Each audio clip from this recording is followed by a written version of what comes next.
नमस्कार, स्वागत है आप सभी का हमारे डिजिटल स्पेस में। मैं हूं आपके साथ निहारिका महेश्वरी। ये वीडियो दरअसल उन लोगों के लिए मैं बना रही हूं जो नवरात्र में बहुत ही शिद्दत के साथ उपासना करते हैं, देवी माँ की शक्ति की साधना करते हैं, ताकि उन्हें माँ की आराधना का शुभ फल भी मिले और माँ की अपार कृपा और दृष्टि माँ उन पर बनाए रखे। सिर्फ 9 दिन नहीं बल्कि पूरे वर्ष, जब तक वो जिंदा है तब तक। लेकिन ऐसे समय में कई लोगों की महत्वाकांक्षा होती है जो नवरात्र के पर्व का इंतजार करते हैं। गुप्त नवरात्र तो साधना के लिए हो गई, लेकिन चैत्र हो गया या वासंतिक नवरात्र पर कुछ लोग ऐसे उपाय करना चाहते हैं जिससे देवी बहुत ज्यादा प्रसन्न होकर उनके जीवन की जितनी भी समस्या है या यूं कहें माया से जुड़ी जितनी भी प्रॉब्लम है वो दूर कर दें।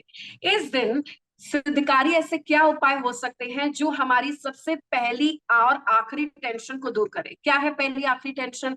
वो है पैसा, वो है माँ लक्ष्मी की अनुकंपा, विशेष अनुकंपा प्राप्त करना। तो नवरात्र के आखिरी दिनों में ऐसे कौन से 3 चमत्कारी उपाय आप अपने घर के अंदर ही कर सकते हैं जिसमें आपको ज्यादा पैसा खर्च करने की भी जरूरत नहीं है? क्या चमत्कारी उपाय हैं जो हिट है, जो 100% गारंटी के साथ है?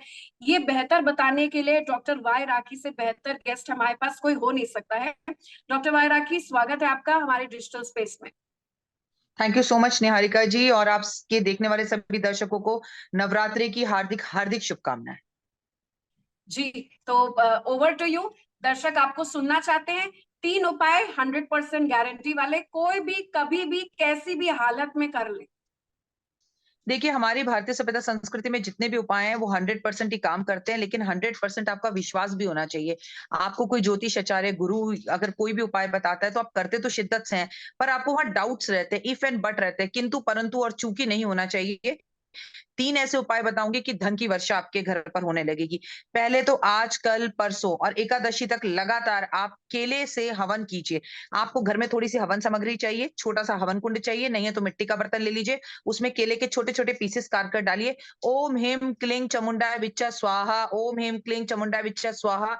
हर रोज 108 बार जाप करिए। इतना पैसा आएगा, कहीं पैसा फँस गया है, अटक गया है या कोई पैसा नहीं दे रहा, तो भी वो आपके घर चलकर आपको पैसे देने आएगा। ये बात यकीनन मान लीजिए आप। दूसरा उपाय, जादुई उपाय जो आपकी ज़िंदगी के अंदर आपके सबसे पहले आपकी अंदर की एनर्जीज़ को बहुत ज़्यादा पॉज़िटिव करेगा और आपको कोई नज़र लगी है तो उससे दूर करेगा। शक्ति का ये पर्व आपको बहुत ताकत देगा। गुलाब की कुछ पत्तियाँ, गुलाब का कुछ रस यानी कि जिसे हम कहते हैं कि रोज़ वाटर, गुलाब जल ले लीजिए, गुलाब की कुछ पत्तियाँ ले लीजिए और थोड़ा गोमूत्र ले लीजिए। इन सब के ऊपर थोड़ा-सा जो है चंदन का जो है सफ़ेद चंदन डालिए, उसे पीसिए। अपने घर के मुख्य दरवाजे पर इसका स्वास्तिक बनाइए, अपने माथे पर इसे लगाइए, घर के सभी लोगों के माथे पर इसे लगाइए, अपनी अलमारी पर स्वास्तिक बनाइए, धन घर में रुकना शुरू हो जाएगा। लोग कहते हैं पैसा आता तो है, सैलरी आती तो है, बाहर की बाहर निकल जाती है, घर में टिकती नहीं है। घर में पैसा रुकना शुरू हो जाएगा। ये उपाय आप दिन में, रात में कभी भी कर सकते हैं और इसे भी टिल एकादशी तक आप ज़रूर करें। इससे आपको बहुत लाभ होगा। आखिरी और सबसे महत्वपूर्ण उपाय जो आपको धन वर्षा में बहुत महत्व दे सकता है और धन की बारिश करा सकता है। आपको ₹1 का सिक्का लेना है, उसे एंटी क्लॉकवाइज़ अपने सर पर से घुमाना है और किसी भी मंदिर में जाकर उसे छोड़कर आ जाना है और जो समस्याएँ हों वो बोलनी है कि भगवान आज मैं अपनी दरिद्रता, गरीबी, बीमारी, हारी सब यहाँ छोड़कर जा रहा हूँ। याद है ना जब बचपन में हम बड़े सुंदर लगते थे, तो हमारी दादी परनादी फटाफट से एक ₹10 का नोट निकाल कर हमारे सर पे से घुमाती थी और हमारी नज़र उतार देती थी। मतलब कहीं भी रुके हुए, रटके हुए काम थे वो झकाक से खुल जाते थे। बिल्कुल ऐसा आपके साथ होगा, ये उपाय कर देखिएगा। नहीं तो एंटी एक एक चीज स्पेसिफाई करिए, एंटी क्लॉकवाइज कितनी बार, किस समय और मंदिर में किसके आगे हम छोड़ें?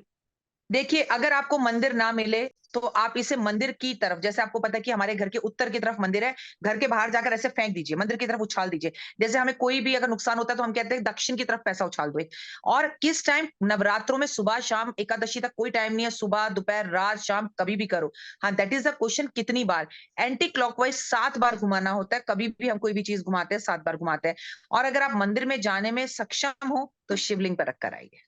जी, बिल्कुल। जाते-जाते एक रामबाण उपाय, इन तीनों उपाय का एक महा उपाय। देखिए, बहुत लोग होते हैं, सबसे बुरी चीज़ होती है नेगेटिव एनर्जी, या जो आपके शब्दों में आजकल इस्तेमाल होता है, वाइब्स सही नहीं है। किसी से आप लोग मिलते हैं, आप लोग कहते थे इसकी वाइब सही नहीं है, इसकी वाइब्रेशन सही नहीं है, इसका ऑरा नेगेटिव है। नवरात्र में जो साधक अगर ये 3 उपाय कर रहे हैं, लेकिन उसकी किस्मत और इन उपाय के जो सिद्ध फल है उसके बीच में एक छोटा सा पर्दा लगाओ, पर्दा नजर का, पर्दा हाय का, पर्दा किसी टोक का, वो पर्दा कैसे हटाना चाहिए? मेरा बच्चा, आपने बहुत अच्छा सवाल पूछा और आपने ये भी कहा ये शक्ति का पर्व है, यानी कि माँ का पर्व है ना? हम मंदिर जाएं और माँ को सोने का ताज चढ़ाए, चांदी का छत्र चढ़ाए, लेकिन घर में बैठी हुई माँ को तो हम एक रोटी भी नहीं पूछ रहे हैं और ठीक से बात भी नहीं कर रहे हैं। तो अगर आपकी और आपकी जिंदगी के बीच में वो सामने आपका मुकद्दर खड़ा है और आप यहाँ खड़े हो, इन दोनों के बीच में अगर एक लाइन होती है ना, तो वो आपकी माँ होती है, जिसने आपको पेंसिल पकड़ के चलाने से सिखाने तक, ऑफिस की पहली सीढ़ी चढ़ाने के लिए आपको ऑल द बेस्ट कहा होता है। अगर आप उन खुशकिस्मत लोगों में से हैं जिसकी माँ है उसके पास, माँ के चरणों में लगातार रोज इत्र लगाएं और ये इत्र चंदन का हो, ओए होए, आप कहेंगे कि सारे उपाय एक तरफ थे और माँ जो दिल खोलकर आशीर्वाद देगी और उसके पैरों में जन्नत है। इतना पैसा आएगा, इतना सम्मान, इतना मान बढ़ेगा कि आपने कभी सपने में नहीं सोचा होगा। और टोक भी दूर हो जाएगी? सब कुछ, नजर, हारी, दोष, रोग, बीमारी, कहते हैं ना, जब भी हम पे कोई बला होती है, कोई मुसीबत आती है, तो फिर वो झाड़ा तो माँ ही करती है ना। तो फिर आपको माँ जब ना उसके हो तो? पैरों में चंद, माँ ना हो, माँ की तस्वीर तो है। माँ दूर हो तो माँ से वीडियो कॉल तो बात कर सकते हैं, भाव तो दिखा सकते हैं, और देवी माँ तो मंदिर में बैठी है, उसके चरणों में जाके इत्र लगा दीजिए। घर में देवी माँ की मूर्ति या तस्वीर है, उसके पैरों में इत्र लगा दीजिए। एक एक लॉजिक भी मुझे आप समझाइए, क्योंकि जो हमारे जो ऋषि मुनि थे या जो जितने भी सनातन धर्म के रिचुअल्स होते हैं उन सबके पीछे साइंटिफिक लॉजिक होता है, प्रूव एंड टेस्टेड। जो आज साइंटिस्ट शोध कर रहे हैं वो बिग बैंग थ्योरी से लेकर जीरो से लेकर एक एक चीज बेडरॉक्स अर्थ की, वो हमारे वेदों में पहले से ही है। मेरा सवाल आपसे सिर्फ इतना है कि जिस तरीके से आप बता रही हैं, आप एस्ट्रोलॉजी में कहती हैं कि जो अंगूठा है ये आपका शुक्र पर्वत है, इत्र भी शुक्र का कारक है।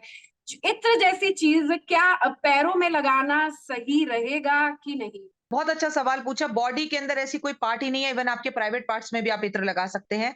इत्र कोई पूजा की चीज नहीं है, वो खुशबू है। और उस खुशबू को पुराने जमाने में राजा महाराजा इत्र के पानी में घुसकर नहाते थे। हम तो खुद एस्ट्रोलॉजर कहते हैं पानी में गुलाब जल डाल के नहाओ, इत्र डालकर नहाओ। पैरों में इत्र किसके लगा रहे हैं ये मैटर करता है। मैं आपको आपकी महबूबा बीबी के पैरों में इत्र लगाने को नहीं कह रही हूँ, जन्नत माँ के पैरों में इत्र लगाने के लिए कह रही हूँ। तो यस, ये बहुत अच्छे रिजल्ट्स देगा। जी, धन्यवाद डॉक्टर वाय राखी, आपका हमारे साथ जुड़ने के लिए। उम्मीद करते हैं दर्शक बहुत शिद्दत से और आस्था के साथ इन उपाय को करें, सिर्फ करने के लिए उपाय ना करें, आस्था भी रहे, और सिर्फ 9 दिन तक नहीं, 365 इंतु जब तक उनकी जिंदगी है तब तक। धन्यवाद आपका हमारे साथ जुड़ने के लिए। नमस्कार। Thank you so much Niharika ji, thank you so much. God bless you.